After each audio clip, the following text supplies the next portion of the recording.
Here's a blast from the past. In fact, a company I wish that didn't go out of business during the Great Recession. Welcome to HBRV Lifestyle. They call me the Honey Badger because I give it to you straight and transparent about the RV business.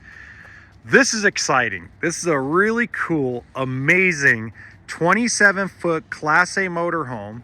It's built by Trail Light, which was owned by rving. Now, they went out of business during the Great Recession, which was really sad because between this, the Bounder by Fleetwood, a couple of Monacos, a couple of Safari motorhomes, this was your welcome to the RV world type of motorhome. Not a lot to it, no slide outs. It does have a 4,000 watt Generac generator. It is a 30 amp service coach. And by the way, if this is the first time you have visited my channel, I do about an 8 to 10 minute walkthrough on every RV without a bunch of editing and sound effects and silliness. So here we go.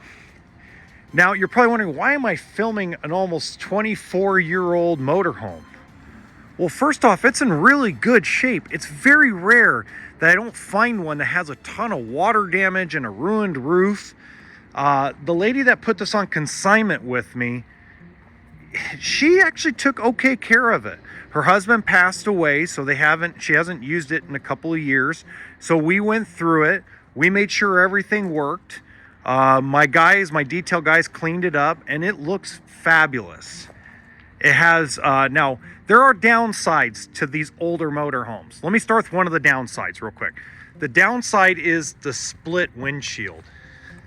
The split windshield can be costly when you have to replace them.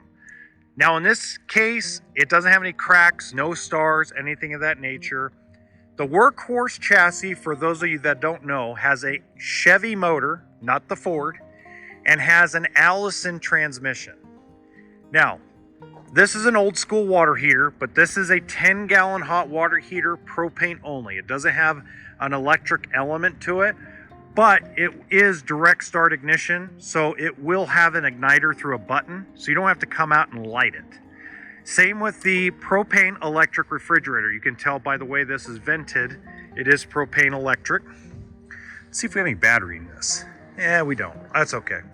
Anyway, as we walk through, not a lot of wear and tear on the furniture.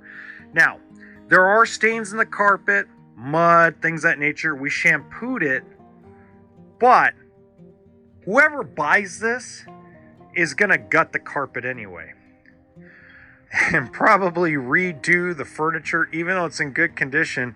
Probably reupholster it because, woo, baby, did we have an interesting fashion sense in the late 90s, early 2000s. It has 21,378 miles, or as most people would say, original miles. It does not have a leveling system. Back then, these type of motorhomes were trying to intrigue a $400 or $500 a month payment or less. So they didn't put a lot of equipment. But the cabinets are really cool. I love these decorations she put up. These decorations are really cool. I mean, I walked in this and felt like I was in Louisiana. But the cabinets are real wood. Actually, the faces. Right here, still the same old particle board stuff they all use. But real wood on the cabinet doors. Pretty good storage. Full microwave. 3-burner stove. Of course, that hasn't changed very much, has it? If you like these kind of older motorhomes, let me know in the comments section. And by the way, by the end of this, if you enjoy the walkthroughs I do, please hit the like button and subscribe to the channel. Now, I'm not a fan of the dual sink, but, you know, it is what it is. I'm a fan of the one-piece sink. Now, I can tell that she actually used the oven. It does have a little bit of wear in there, and that's actually a good thing. So she actually used that. Now, the drawers, they need to be worked on. We haven't gotten that far. We just made sure that all the appliances worked, including the generator. And then, of course, you got your propane electric refrigerator. It's nice and clean. Now, the one thing about older motorhomes is you want to smell the refrigerator, because if it smells like strong ammonia, more than likely the cooling unit is dead. Now be careful, because some dealers and some private party members still use Windex to clean their refrigerators. So don't take it as an instantaneous, oh God, fridge is bad. You'll know it like really stinks, like worse than Windex. Big closet, drawers all need to be adjusted. Good cabinets. Okay, corner bed. This was common back then. Again, Class C floor plan in a Class A motorhome.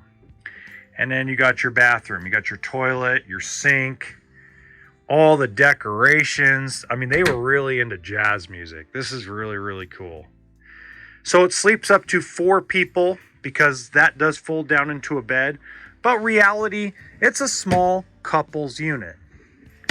Not a lot to it, but really, really cool. Now, if you like it, she put it up for consignment for $25,000. My website is in the description box below if you'd like to take a look. I'll have more pictures of it on there. Also, if you have any questions about older motorhomes in general, you know my contact information is also in the description box below. And in the top right-hand corner of this video, I'm going to put another really quick, cool Class A motorhome walkthrough, but it'll have music only.